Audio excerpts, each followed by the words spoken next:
allez partager avec nous un sujet que je pense partager ce dimanche à, à mon culte. Un message que je pense puissant et révolutionnaire pour vous. J'aimerais vous parler toujours de Lot. Cette semaine, nous avons beaucoup parlé de Lot. Nous avons surtout parlé du fait que Dieu dépend de ta foi. Dieu dépend de ta foi. Dieu ne peut pas faire ce que tu ne crois pas. Alors, il y a un passage dans Marc qui nous parle de retour de Jésus dans son village natal. La Bible dit que Jésus n'a pu faire aucun miracle dans son village natal. Jésus n'a pu faire aucun miracle, sinon imposer les mains à quelques personnes pour qu'ils soient guéris. Imposer les mains, c'est communiquer quelque chose. Alors que le miracle, ça dépend beaucoup de la foi des gens. Mais pourquoi Jésus n'a pu faire aucun miracle? Pourtant, il peut tout. Il n'a pu faire aucun miracle parce qu'il dépendait de la foi des gens. Dieu, dans sa souveraineté, il peut faire tout ce qu'il veut. Dieu, dans sa souveraineté, il peut faire tout ce qu'il veut. Mais sauf que Dieu a des principes. Dieu a des lois que lui-même, des lois spirituelles et des principes spirituels qu'il a, et à cause de sa fidélité, qu'il ne peut pas trahir lui-même.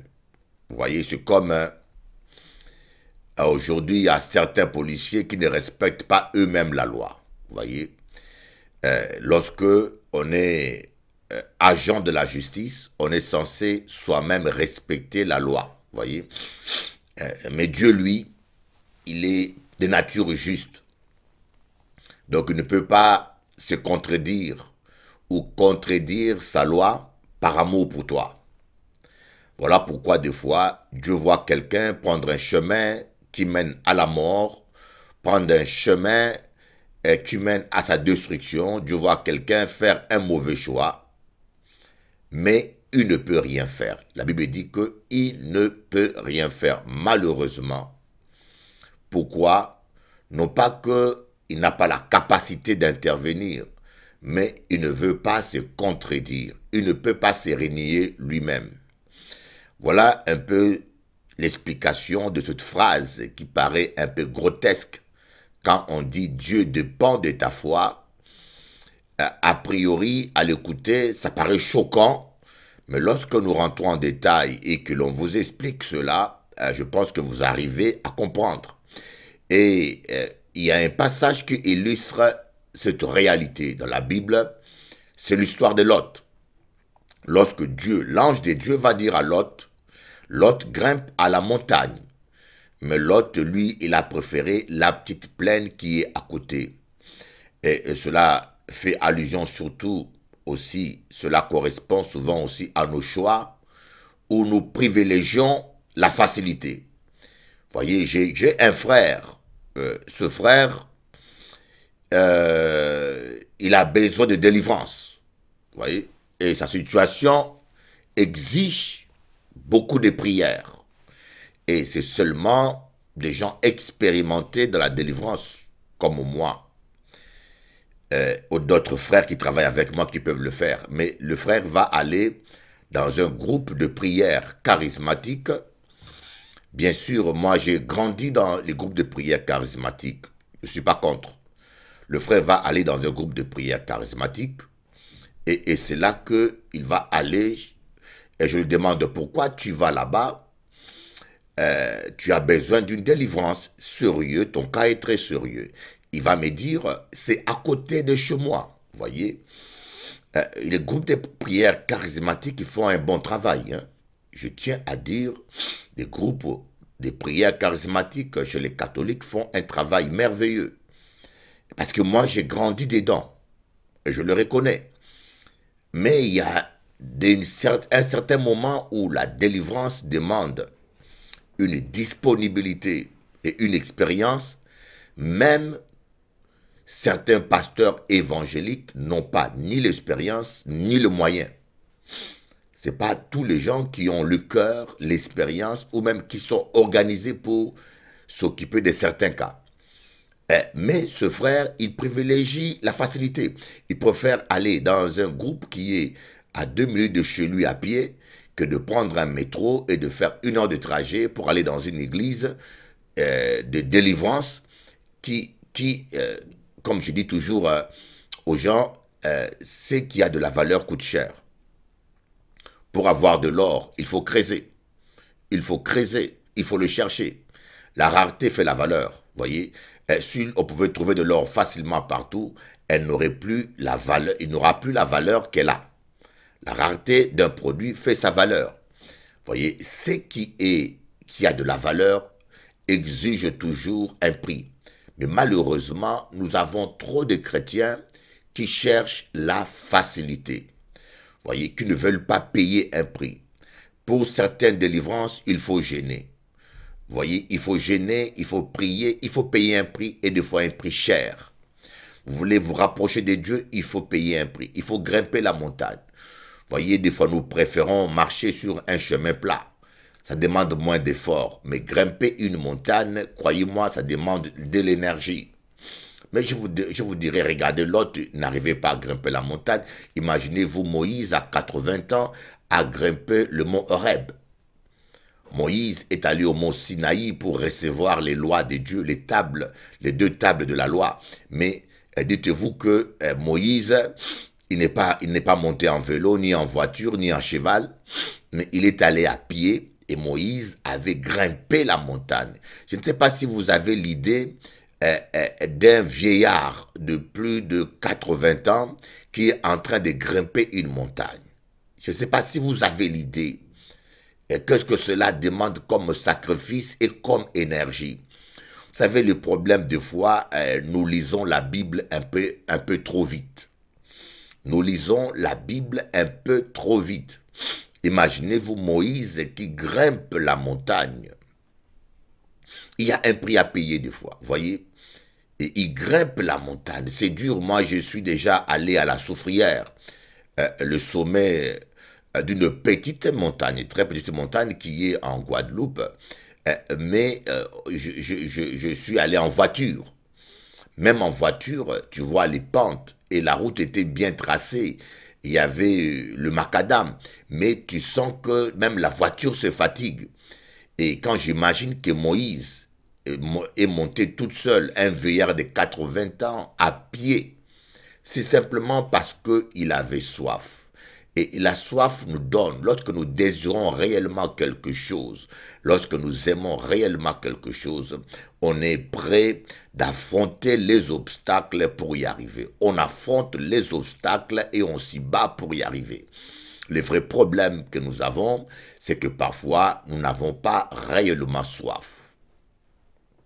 Nous n'avons pas réellement soif. Voilà pourquoi Jésus-Christ dit que celui qui a soif vienne prendre de l'eau de vie. Que celui qui a soif. Un jour, j'avais un chien, American Staff. Et ce chien a fait de petits. A fait de tout petits. Il y en avait 6 ou 7, des très beaux chiots. Et je me suis dit, je dis à une personne que je connais bien, que je vais offrir ces chiots à mes fidèles. Et je voulais les offrir. Et cette personne va me dire, c'est une personne qui aime bien les animaux. Il m'a dit, Bishop Eli, je te déconseille de donner des chiens gratuitement. Non pas que tu as besoin d'argent, mais c'est surtout pour ces chiots. Une personne qui paye un prix démontre la valeur, démontre sa soif, son désir, voyez. Quelqu'un qui achète un chiot avec de l'argent, il prouve par son geste qu'il désire réellement ce chiot et il va bien le traiter. Mais quelqu'un qui veut ramasser un chiot gratuitement, croyez-moi, tu n'es pas sûr qu'il tient vraiment à ce chiot. Et il va me dire, tu vois pourquoi en Guadeloupe, il y a beaucoup de chiens errants et qu'il y a toujours un chien écrasé dans la rue par une voiture parce que leur maître les abandonne. Voyez, et j'ai vu que cette relation, cette réflexion, ce raisonnement était vraiment réel. Et j'ai réfléchi par rapport au Saint-Esprit aussi, et j'ai compris pourquoi est-ce que le Seigneur ne donne pas le Saint-Esprit à tout le monde. Il le donne seulement à ceux qui ont soif. Les gens qui ont soif, c'est les gens qui désirent réellement le Saint-Esprit et qui sont vraiment prêts à payer le prix. Voyez, à payer le prix. Nous avions vu cela. Pourquoi est-ce que dans le psaume 23, Dieu dresse une table devant nous, en face des adversaires, de nos adversaires, avant de nous oindre d'une onction qui déborde. Voyez, dans le psaume 23, David dit, tu dresses une table devant moi en face de mes adversaires. Et tout de suite, il rajoute, tu oins d'huile ma tête et ma coupe déborde. Et tout de suite, il rapporte, le bonheur et la grâce m'accompagneront tous les jours de ma vie. Donc, c'est 3 étapes. Ça commence par, tu dresses une table devant moi en face de mes adversaires. Ça veut dire quoi? Ça veut dire que Dieu te passe à l'examen. Tu passes devant la table d'examen. Et l'examen de Dieu, c'est observer ton attitude vis-à-vis de tes ennemis. Il veut être sûr que tu sauras bien gérer les conflits. Il veut être sûr que tu sauras bien pardonner. Tu sauras bien demeurer dans la parole, dans l'amour et bénir. Pourquoi Dieu veut être sûr de cela? Parce qu'il sait que le Saint-Esprit ne supporte pas la rancune, la haine, le querelle, la méchanceté, la vengeance, vous voyez. Et comme il ne veut pas que le Saint-Esprit soit attristé, que le Saint-Esprit soit trop triste, il chérit avec jalousie l'esprit qu'il met en nous. C'est la raison pour laquelle il nous teste d'abord. C'est comme un père qui veut donner sa fille à un homme. Il veut des garanties. Un père qui aime sa fille, il veut des garanties que cet homme-là ne va pas taper sa fille. Cet homme-là sera capable d'assumer son rôle, que cet homme-là sera capable d'entretenir sa fille et que sa fille sera heureuse. Je pense que tous les parents veulent que leurs enfants soient heureux. C'est la même chose pour Dieu. Dieu veut que le Saint-Esprit soit joyeux dans la vie de ses enfants. C'est pour cela qu'il ne donne pas l'onction du Saint-Esprit à tout le monde. Alors, il veut des garanties. Et c'est la raison pour laquelle il dresse une table devant toi en face de tes adversaires. Parce qu'il sait que le fait que tu aies l'onction, tu seras attaqué. Tu seras attaqué à cause de l'onction. Et il y aura de la jalousie, il y aura de la méchanceté, et il y aura aussi les attaques du diable. Même qui voudra éteindre la flamme de Dieu dans ton cœur. Mais Dieu veut la garantie que tu pourras résister. C'est pour cela qu'il te fait passer ce test. Il dresse une table devant toi en face de tes adversaires. Et deuxièmement, une fois que tu réussis les tests, alors il va te oindre d'huile. Et d'une huile qui va déborder. Une onction qui va déborder. Voyez? Et après que l'onction ait débordé, automatiquement l'onction amène la joie, la paix. Voilà pourquoi après David dit, où le bonheur et la grâce m'accompagneront. Puisque l'onction est en toi, le bonheur et la grâce t'accompagneront partout où tu iras avec l'onction. Dans ton mariage, dans ton travail, partout où tu iras, même dans le désert, tu trouveras le bonheur et la grâce et la prospérité et la justice.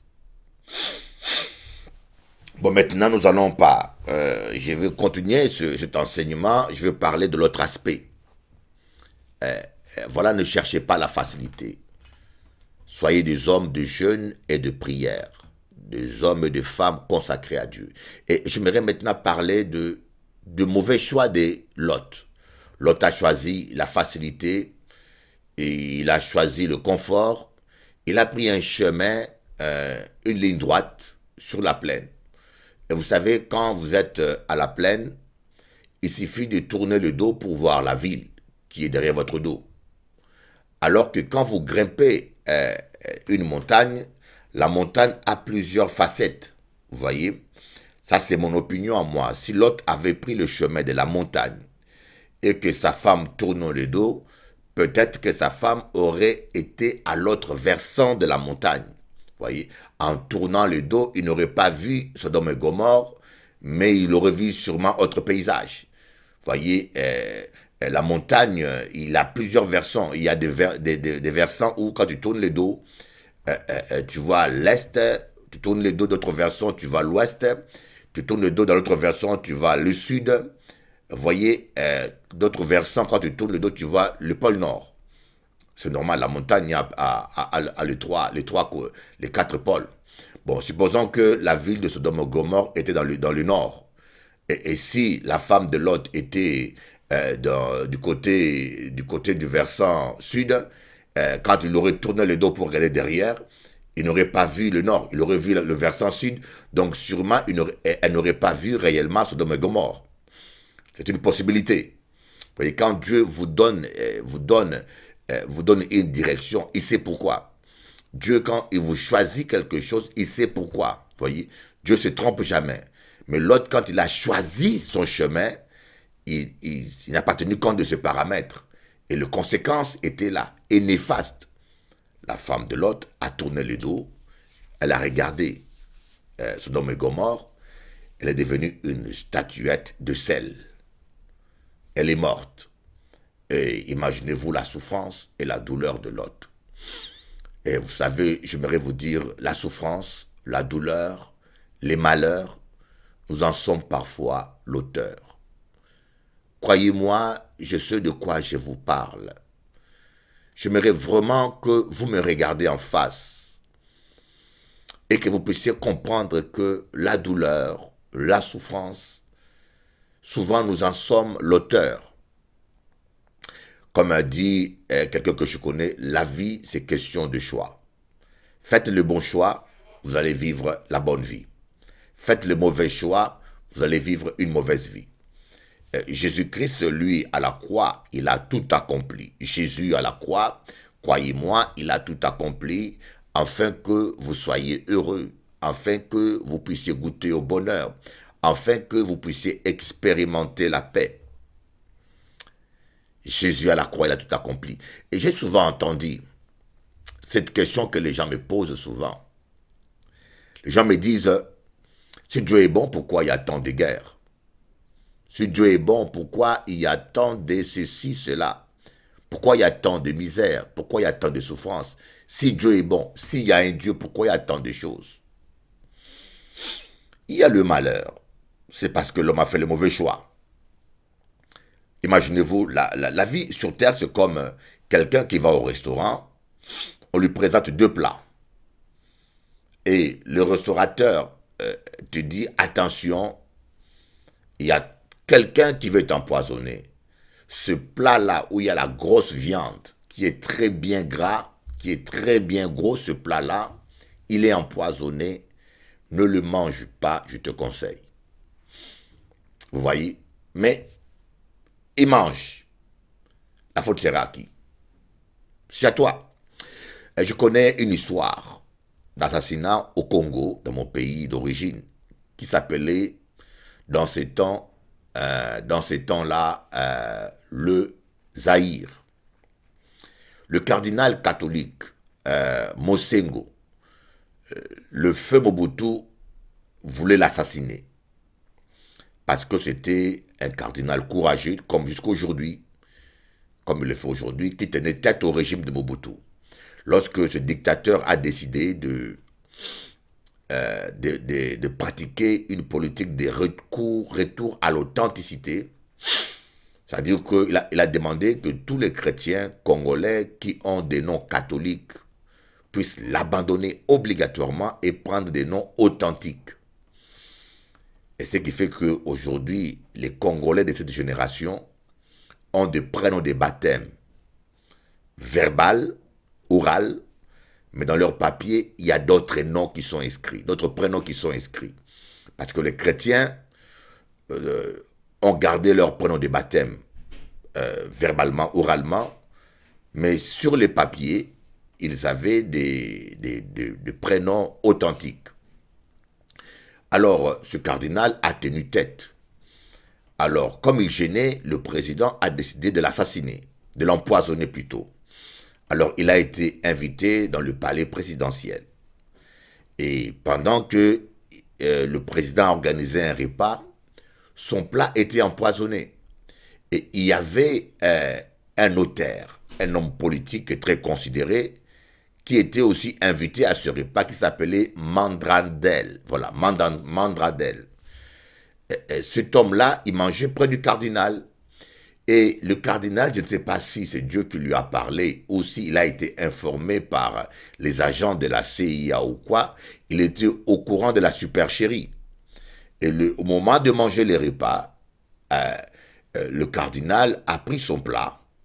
Il a échangé avec le plat de Mandrandel, ce notaire politique. Il lui a dit, voilà le signe d'amitié entre moi et toi. Il a échangé le plat. Et Mandrandel, qui était au courant de ce projet d'assassinat, il savait bien que le plat était empoisonné, mais il était coincé. Il avait le président en face de lui qui était gêné. Et s'il refusait de manger, il allait trahir. Il allait trahir, mais par honte ou par peur, il a mangé un plat empoisonné, sachant que cela a été empoisonné, et il est mort. Peut-être qu'il pensait que après le repas, on aurait vidé le ventre, mais après avoir mangé, il était mort. Et voilà une histoire un peu triste d'une personne qui a mangé consciemment un plat empoisonné. Et il était réellement suicidaire. C'est un peu ça. Dieu a mis l'homme dans le jardin d'Éden, il lui a dit, ne mange pas ce fruit qui est empoisonné. Ne mange pas ceci, voyez. Mais ils ont préféré manger le fruit que Dieu avait interdit et les conséquences sont là. Et de toute façon, Dieu ne peut pas t'obliger à ne pas le manger ou à le manger parce que l'amour respecte la liberté de l'autre. Dieu respecte toujours le choix de l'homme. Si vous décidez d'accepter Jésus, il sera content pour toi. Mais si vous ne voulez pas, tu écoutes la parole, tu peux faire continuer à vivre ta vie dans le mal, dans les excès, dans les abus, Dieu ne va pas te forcer à changer. Dieu ne viole jamais la liberté des gens. Voilà comment les gens s'empoisonnent et s'entretuent.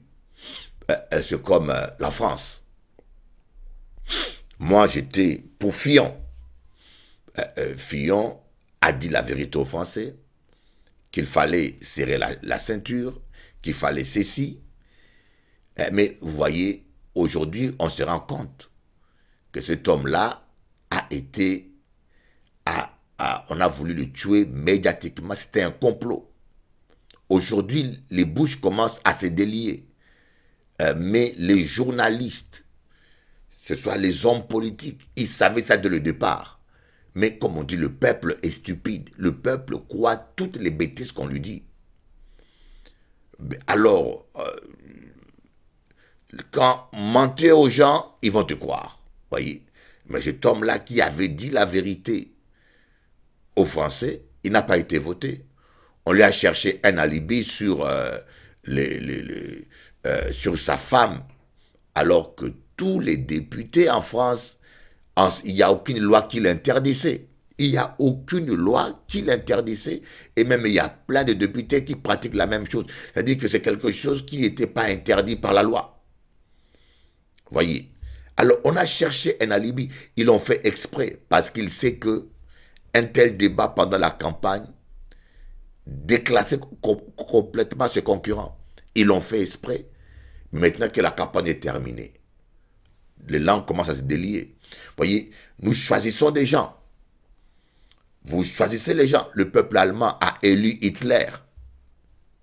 C'est le peuple allemand qui a élu démocratiquement Hitler. Hitler a mené le pays vers la ruine, la destruction. Mais qui en est responsable? C'est le peuple. Ce n'est pas le diable, c'est le peuple qui a choisi ça. C'est un peu ça. Nous faisons des choix. Nous faisons des choix. J'ai suivi l'enseignement d'un pasteur qui est un très bon enseignant. Il a dit, mais pourquoi les gens vivent de mariages malheureux? C'est toujours à cause des choix. Pourquoi les gens vivent de mariages malheureux? C'est à cause des choix. Une femme va choisir un homme parce qu'il est beau. Le monsieur, il est au chômage, il est irresponsable, il ne te dit pas, il n'a aucun projet d'avenir, mais il fait un peu la musculation, il est présentable, il s'habille bien. Seulement pour cet attrait physique, une femme va dire « j'aime cet homme-là ». Et elle décide de faire un enfant avec cet homme, un irresponsable, simplement parce qu'il lui plaît physiquement. Vous voyez, des fois nous faisons des choix légers et ridicules et qui auront des conséquences. Et demain, tu te maries avec un homme pour cette simple raison, et l'homme n'assume pas ses responsabilités, la femme se retrouve enceinte, et puis, mais imaginez-vous une femme qui tombe amoureuse d'un homme parce qu'il danse bien.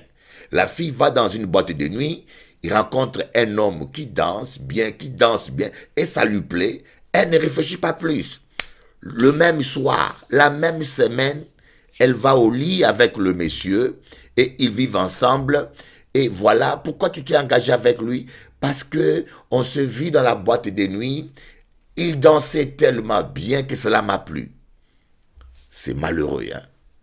Comment une femme qui a sa tête normale peut s'engager avec un homme? Elle ne se pose même pas la question si cet homme-là travaille, s'il est à la recherche du travail. Et des fois, c'est une fois mariée qu'elle se rend compte que le monsieur fainéant, que monsieur n'aime pas travailler, que monsieur est un gigolo, il fait ça avec toutes les femmes. Une fois mariée et enceinte. C'est un peu ça. Que nous-mêmes, nous faisons des mauvais choix. Un homme qui veut se marier, il regarde seulement le corps d'une femme. Et surtout nous les hommes, c'est très fréquent. Tu vois une femme que tu ne connais pas, pardonne-moi, surtout nous les nègres, toutes les races, hein, mais surtout nous, lorsque nous aimons les formes. Tu vois une femme avec des bonnes formes, et tu es excité, et tu dis, voilà, je l'aime. Et le pire, c'est que tu viens lui dire, madame, je t'aime, mais tu ne la connais même pas, tu ne connais pas son éducation, tu ne connais pas son caractère. Et voilà pourquoi la Bible interdit, Dieu interdit des relations sexuelles avant le mariage. Pourquoi? Parce que les sentiments aveuglent. Les sentiments aveuglent. Quand vous avez un rapport avec un homme, ça réveille les émotions, ça active le côté émotionnel. Une femme peut tomber amoureuse ou un homme peut tomber amoureux d'une femme parce que sexuellement ça va très bien. Mais on ne vit pas que de sexe. Voyez? Et c'est pour cela, parfois, les amants, comme on dit les païens, ils sont bons, mais pas pour le mariage. Tant que vous vous voyez une fois par semaine, une fois par mois, tu ne vis pas avec lui. Donc, il est difficile pour toi de connaître son caractère. Voyez? Quand il est chimérique, quand il est colérique ou quand il est désagréable, c'est sa femme qui supporte ça. Et quand il se sent bien, il est heureux, et il s'habille très bien, et c'est en ce moment-là que toi, tu le vois. Vous voyez? Tu le vois quand il veut venir. Vous savez, quand on a une relation comme ça, extra-conjugale, on voit l'autre quand il désire. Et en général, c'est quand il est de bonne humeur. Et c'est normal que tu vois que le bon côté. Et parfois, lorsque la pauvre femme se divorce avec son gentil mari, par erreur, et tu vas te marier avec l'amant, tu te rends compte que l'amant est pire parfois que ton gentil mari. Oui. Tout est question de choix. Un homme qui s'engage avec une femme, qui engage toute sa vie avec une femme, parce que la femme, c'est une belle chabine, une belle indienne, parce qu'elle est belle physiquement. Est-ce que vous pensez vraiment que se marier pour des raisons simplement d'apparence, c'est sérieux? Tu peux bâtir une vie, un avenir et ton bonheur simplement sur l'apparence d'une femme. Et voilà pourquoi nous avons tant de divorces, tant de déceptions, tant de malheurs, tant de gens souffrent et ne sont pas heureux. Parce que nous faisons des mauvais choix. Nous ne faisons pas des choix qui sont à la gloire de Dieu. Alléluia.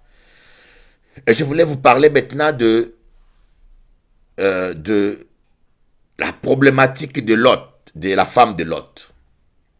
Et la femme de Lot, en marchant avec Lot, il fut un moment où la femme de Lot a tourné le dos. Il a regardé derrière. Et voilà pourquoi j'aimerais vous poser la question, que regardez-vous? Pas avec vos yeux, bien sûr. Tu me regardes là à la télévision. Mais que regardez-vous avec votre cœur? Il y a beaucoup de gens qui regardent leur passé. Il y a beaucoup de gens qui regardent leur passé. Ils passent leur temps à voir leurs échecs. Ils passent leur temps à regarder leurs péchés. Quand vous regardez trop vos échecs du passé, ou quand vous construisez un monument sur vos échecs, vous êtes en train de détruire votre foi. Vous devenez négatif ou incrédule. Les souvenirs de nos échecs et de nos défaites entretiennent l'incrédulité ou la négativité. Mais quand vous regardez vos victoires, vous regardez votre passé du bon côté, vous allez entretenir votre foi. C'est comme notre frère David, le roi David, quand il était encore jeune combattant devant Goliath, il a regardé son passé du bon côté. Il s'est rappelé, lorsqu'il avait tué Goliath, il avait tué plutôt le lion et l'ours. Il a dit à Goliath, je peux tuer le lion et l'ours.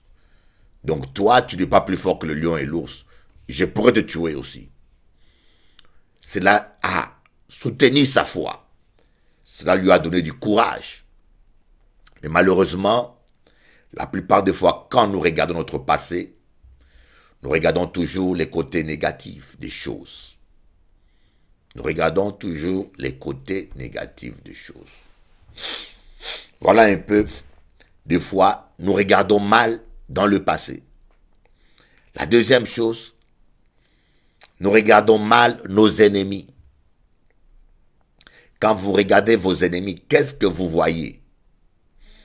Voyez, la Bible dit, aimez vos ennemis. Priez pour eux. Mais comment peut-on prier pour des gens qu'on n'aime pas, qu'on déteste? C'est impossible. Ou la prière sera fausse. Et c'est pour cela que je dis toujours aux gens, avant de prier pour tes ennemis, demande d'abord à Dieu l'amour pour eux. Dis Seigneur, donne-moi l'amour pour mes ennemis. Aide-moi à les aimer.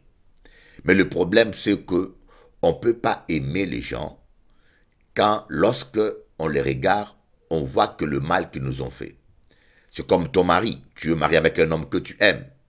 Mais si tu ne sais pas pardonner à ton mari, parce que j'aimerais vous dire, dans une vie de couple, il y a aussi des blessures.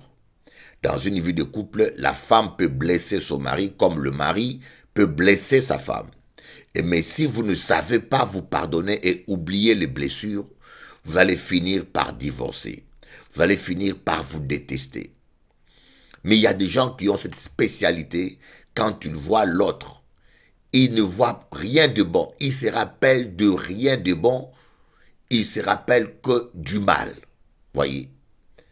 Comme j'avais dit à quelqu'un, si tu veux qu'une femme ou un homme ne t'oublie jamais dans sa vie, donne-lui une bonne claque publiquement et croyez-moi, jusqu'au jour de sa mort, il va te maudire.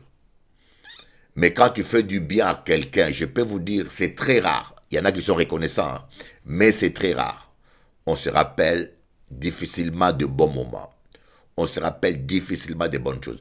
Alors, si vous voulez vraiment entretenir l'amour pour vos ennemis, avoir un cœur qui aime et qui prie pour ses ennemis et qui pardonne, efforcez-vous de ne pas vous rappeler les mauvais moments. Quand tu es avec ton mari, refuse de te rappeler du mal qu'il t'a fait dans le passé. S'il t'a trompé un jour, efforce-toi de l'oublier. S'il t'avait insulté un jour, efforce-toi de les oublier. Mais malheureusement, très souvent dans des couples, quand on pense au passé conjugal, on pense le plus souvent qu'aux mauvaises choses. Et cela active le dégoût, cela nourrit les dégoûts, cela nourrit la déception, cela parfois même nourrit la rancune.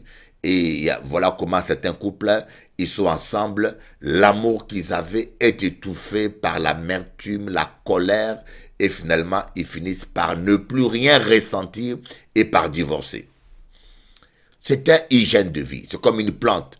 Une plante doit être arrosée. Vous devez nettoyer le jardin et arroser le jardin pour que le jardin pousse bien. C'est exactement l'amour. Vous devez nettoyer votre cœur. Vous devez bien arroser votre cœur avec la parole de Dieu pour que l'amour pousse bien dans votre vie.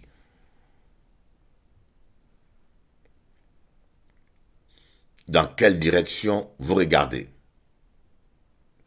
Et il y en a aussi, quand ils tournent leur regard, ils regardent que vers eux-mêmes. Ce sont des gens égoïstes, très égoïstes, et des gens aussi qui s'apitoient sur eux-mêmes. Vous passez le temps à vous apitoyer sur vous-même. Qui se renferment eux-mêmes. Vous voyez, je ne regarde pas ce que moi je peux faire. Il y en a qui fixent leurs yeux sur leur capacité au lieu de fixer leurs yeux sur la puissance de Dieu. Il y en a qui sont limités par les moyens. Quand ils regardent, ils ont un projet, ils regardent les moyens qu'ils ont, mais ils ne regardent pas les moyens que Dieu a. Vous voyez, les disciples ont dit, mais on ne peut pas nourrir ces gens. On n'a que 2 poissons. On n'a que 2 poissons. Mais qu'est-ce que Jésus a dit? Jésus, lui, il a levé les yeux vers le ciel. Il a vu tout ce que Dieu peut créer. Et il a remercié Dieu, il a rendu grâce et Dieu a multiplié ses poissons. Apprenons à fixer nos regards vers la puissance de Dieu, vers les possibilités de Dieu, et non vers nos petits moyens. Sinon, cela va nous bloquer. J'ai un petit moyen, mais avec ce petit moyen et un grand Dieu, je peux y arriver. Ne vous limitez pas, ne vous sous-estimez pas. Dieu est capable de faire au-delà de ce que vous pensez et imaginez. Vous avez un Dieu grand, vous avez un Dieu tout-puissant, vous avez un Dieu merveilleux, vous avez un Dieu grand. Et je peux vous dire, ne vous sous-estimez pas, ne vous limitez pas à vos moyens, mais regardez les moyens de Dieu. Ne vous limitez pas à votre handicap, regardez la puissance de Dieu. Il y a des gens qui, quand ils regardent leur avenir, ils regardent d'abord leur handicap. Je n'arriverai pas, je suis un jeune homme. Je n'arriverai pas parce que je ne sais pas parler. Voyez, que regardez-vous? Au lieu de regarder à vos défauts, au lieu de regarder à vos manquements, au lieu de regarder à vos faiblesses, regardez à la toute-puissance de Dieu. Jésus a dit à Paul, ma grâce te suffit dans ta faiblesse. Ma grâce te suffit dans ta faiblesse. Regarde à la puissance de Dieu et dis-toi qu'avec Dieu c'est possible, qu'avec Dieu c'est possible et que rien n'est jamais perdu. Que regardez-vous? Il y en a qui regardent à leur péché. Quand ils regardent derrière, ils regardent à leur péché et le résultat, ils nourrissent la culpabilité. C'est comme ça que Satan nous accuse. Il y a des gens que Dieu a pardonnés. Vous avez commis un péché, Dieu vous a pardonné, mais vous passez le temps toujours à penser à ce péché, à regarder ce péché, et le diable va vous culpabiliser comme ça. Et vous allez vivre dans la culpabilité. Et comme ça, vous allez bloquer votre vie. Alléluia. Ne passez pas votre temps à regarder toujours à votre culpabilité. Dieu est capable de faire plus que ce que vous imaginez. Dieu peut agir au-delà. Dieu peut faire au-delà. Il est un grand Dieu. Il est un Dieu merveilleux. Il est un Dieu capable. Voilà pourquoi David a dit, je lève mes yeux vers les montagnes, d'où me viendra le secours? Le secours me vient de l'Éternel qui a fait les cieux et la terre. La femme de Lot, il a tourné son dos, il a regardé vers Sodome et Gomorrhe. Il a regardé vers, je ne sais pas, la luxure, il s'est rappelé de la luxure. Dans Sodome et Gomorrhe, il n'y a rien de bon à regarder. Quand on tourne le regard vers Jérusalem, on pouvait se rappeler de la puissance de Dieu, des prières qui se font là-bas, on peut se rappeler des bonnes choses. Mais dans Sodome et Gomorrhe, il n'y avait que des perversions, des bêtises. Et c'est là où la femme de Lot a regardé. Et cela arrive beaucoup à des chrétiens qui ont accepté Jésus et qui marchent avec Jésus et qui ont choisi le chemin de la facilité et des fois qui regardent derrière, vers leur passé, qui regardent derrière, vers leur vie de péché et qui pensent souvent le temps qu'ils passaient dans les boîtes de nuit. Vous savez, la boîte de nuit elle-même n'est pas un péché. Bien que cela peut vous sembler choquant, mais il n'y a aucun endroit géographique qui est un péché. Même le cimetière n'est pas un péché. Même, il n'y a aucun endroit, même une maison de prostituée n'est pas un péché. Si tu vas là-bas, ça dépend de ce que tu fais. Quand tu vas là-bas pour prêcher, moi j'ai déjà été à Saint-Domingue dans une maison de prostituées et je prêchais la parole. Vous voyez? Quand tu vas là-bas pour prêcher aux prostituées, ce n'est pas un péché. Ça dépend de ce que tu fais. Si un homme marié prend sa femme, il va prendre un verre de coca dans une boîte de nuit, tu ne pourras pas me dire qu'il a péché. Le péché, c'est ce qu'on fait. Bien sûr, l'endroit est un endroit pas conseillé pour des chrétiens surtout faibles. Parce que c'est un endroit où il y a le péché. C'est comme si tu dis à un écureuil d'aller dormir près d'un palmier et de ne pas manger les noix de palme. Le curé mange les noix de palme. Et tu lui dis, va te reposer dans un palmier, mais ne mange pas les noix de palme. Vous le tentez. Vous voyez? C'est comme un chien affamé, vous dites de dormir.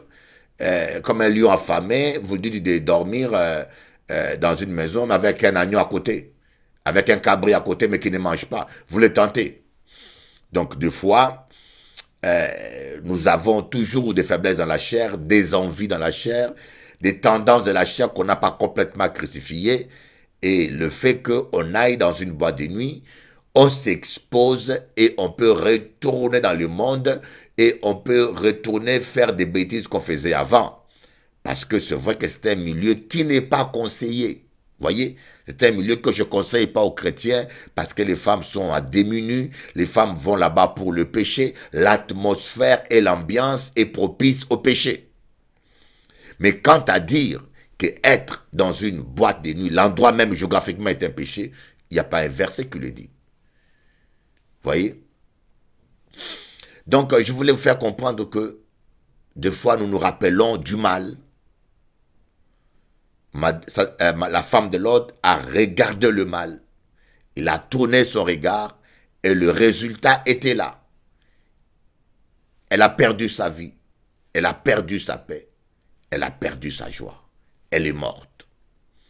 Et le malheur. Mais qui était le premier responsable? C'était Lot. Voyez, si Lot avait accepté le choix de Dieu, qui était un choix difficile, où il y avait un prix à payer, peut-être, et j'en suis sûr que sa femme ne serait pas morte.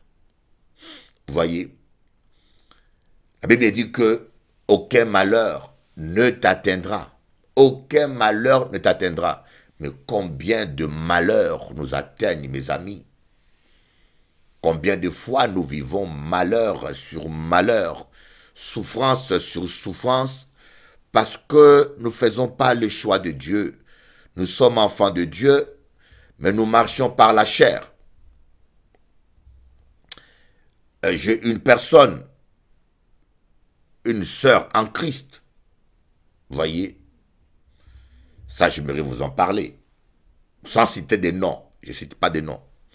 J'ai une sœur en Christ qui m'a écrit, une personne, vous voyez, elle fait une déclaration. Mais le problème, je dis, mais tu fais une déclaration d'amour. Est-ce que Dieu t'a parlé? Est-ce que Dieu t'a parlé? Nous sommes des chrétiens. On ne doit pas vivre et marcher d'après nos sentiments. Tu ne peux pas voir une femme, tu dis que tu l'aimes, mais tu ne sais pas qu'est-ce que Dieu t'a dit sur elle. Tu ne sais pas si c'est la personne que Dieu a réservée pour toi, mais c'est parce que la personne te plaît. Une femme ou un homme peut être bien aujourd'hui, mais demain il est mauvais. Une femme et un homme peuvent cacher ses défauts. Voilà pourquoi un enfant de Dieu, il est conduit par l'Éternel. L'Éternel est mon berger. Le bonheur et la grâce m'accompagneront tous les jours de ma vie et j'habiterai dans la maison de l'Éternel, dans l'onction, tous les restants de ma vie. Vous voyez? Mais c'est seulement quand il est ton berger, il te guide. Mais comment quelqu'un peut se dire chrétienne et chrétien, il décide de se marier sans savoir qu'est-ce que Dieu en pense. Il décide même de divorcer sans consulter Dieu. Il décide, il choisit quelqu'un parce que la personne est gentille. C'est vrai, la personne te plaît. Mais il ne sait pas qu'est-ce que Dieu en pense. Et demain, quand le mariage tourne mal, quand il y a des problèmes, quand il y a des souffrances, on crie à Dieu. Mais Jésus n'est pas un pompier. Jésus, il est le Seigneur.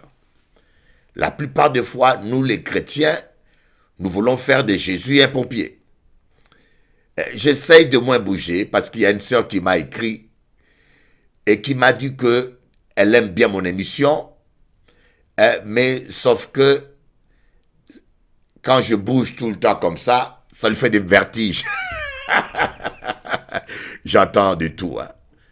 Elle dit qu'elle aime bien mon émission, elle aime bien, mais si je peux arrêter de bouger comme ça, parce que ça lui fait des vertiges. Bon, je lui ai expliqué, c'est bizarre, hein. Elle doit vraiment fixer les regards sur ma tête. Mais sauf que, je lui ai fait expliquer que parfois je bouge ma tête parce que c'est la fatigue. Parfois c'est la fatigue. Voilà, je bouge pour m'activer. Mais c'est vrai que je lui ai promis de faire l'effort de ne pas trop bouger. Parce que ça lui fait des vertiges à la maison. Je me demande si ces vertiges sont dus au fait que je bouge ma tête ou c'est pas l'onction de Dieu. Je pense que, ma soeur, il te faut une délivrance. Si tu me suis, j'aimerais te dire, il te faut une délivrance. Je tenais aussi à saluer Max, qui m'a appelé. Max, sois béni. Et je salue tous les chrétiens qui me suivent. Soyez bénis, je vous aime beaucoup de l'amour de Dieu. Et priez beaucoup pour moi, afin que Dieu me garde intègre. Voyez, priez beaucoup pour moi, pour que Dieu me garde fidèle et juste et intègre. Mais comment est-ce qu'on peut être chrétien et chrétienne? On veut s'engager et se décider dans une relation de mariage où toute ta vie sera engagée et tu ne peux pas confirmer si Dieu t'a parlé ou pas. Ah, j'ai répondu à cette sœur que moi, je promets jamais rien qu'une personne. Je n'ai jamais menti à une femme. Dieu m'a rien dit. Bon, la personne a bien réagi. La personne a dit, merci Bishop, tu as raison. Merci Bishop, tu as raison. Soyons logiques. Ce n'est pas toute belle femme qui est ta femme. Ce n'est pas toute femme gentille qui est appelée à être avec toi. Vous savez, quelqu'un peut être belle, gentille, bien. Mais si la personne n'était pas destinée, tu ne connaîtras pas le vrai bonheur avec lui. Le choix de Dieu est le meilleur. Voilà, Lot avait fait son choix avec un mauvais critère, la facilité. Mais Dieu, l'ange de l'Éternel, l'ange de Dieu, ne pouvait pas agir au-delà de la foi de Lot. Il a respecté sa foi, il a dit ok, vas-y. Et cette femme arrive. Que regardons-nous derrière? Que regardons-nous souvent dans nos vies? Que regardons-nous? Nous allons prier. Tendre Père, nous te bénissons, nous te rendons grâce pour ta fidélité, pour ta bonté.